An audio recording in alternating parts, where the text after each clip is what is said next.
अरे अतनिर भेद रौरा सोइला महादेव सब धनवाले गइले चोर।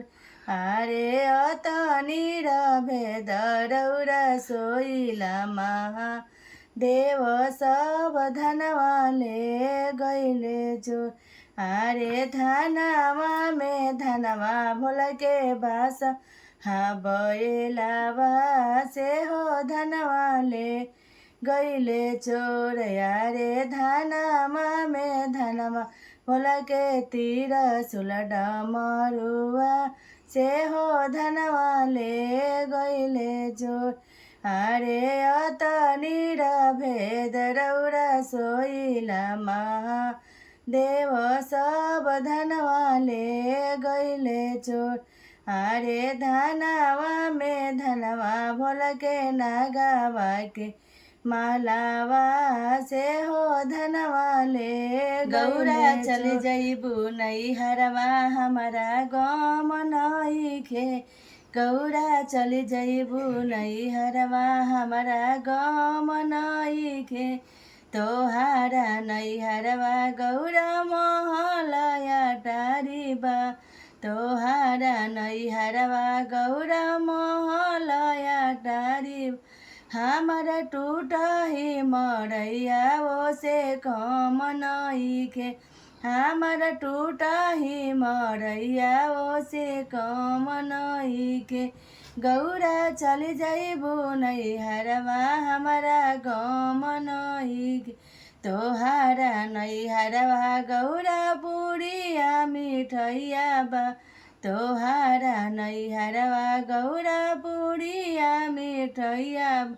हमार भंगिया के गोलवा वो से कम नइखे। हमार भंगिया धतुरवा वो से कम नइखे। जेकर भोला जी पर पूरा विश्वास हो जाला ओकर भव सागर से नैया बेड़ा पार हो जाला। ओकर अपने से अपने सुधार हो जाला। जेकर घर ना दुआरे गो मड़ई के ठेकान। जेकर घर ना दुआरे गो मड़ई के ठेकान। ओकर महल दुमाला तैयार हो जाला। ओकर भोला जी पर पूरा विश्वास हो जाला। जेकर घर ना दुआर एगो मड़ई के ठेकान। ओकर महल दुमाला तैयार हो जाला।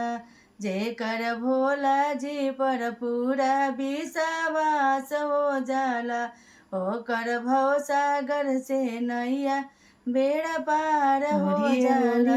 मधु चुवे बाजे बर हो बजाना अवतारे ना शिव गुरु मोरे आंगना अवतारे ना।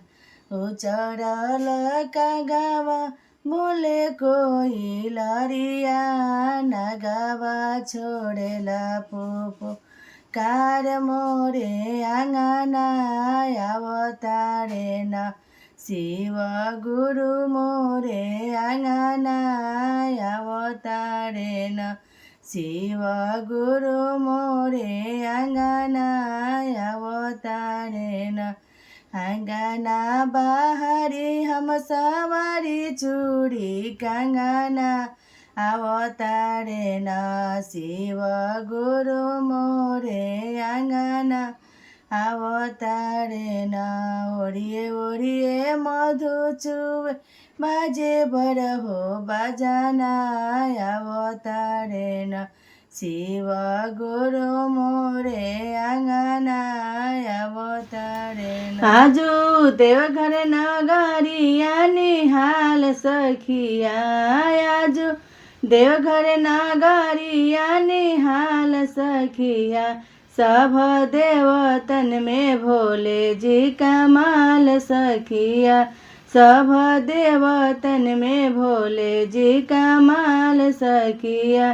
हाथे त्रिशूल शोभे मृगा के छाला हाथे डमरुआ शोभे मृगा के छाला आजु देवघर नगरिया निहाल सखिया आजु देवघर नगरिया निहाल सखिया सब देवतन में भोले जी का माल सखिया सब देवतन में भोले जी का माल सखिया।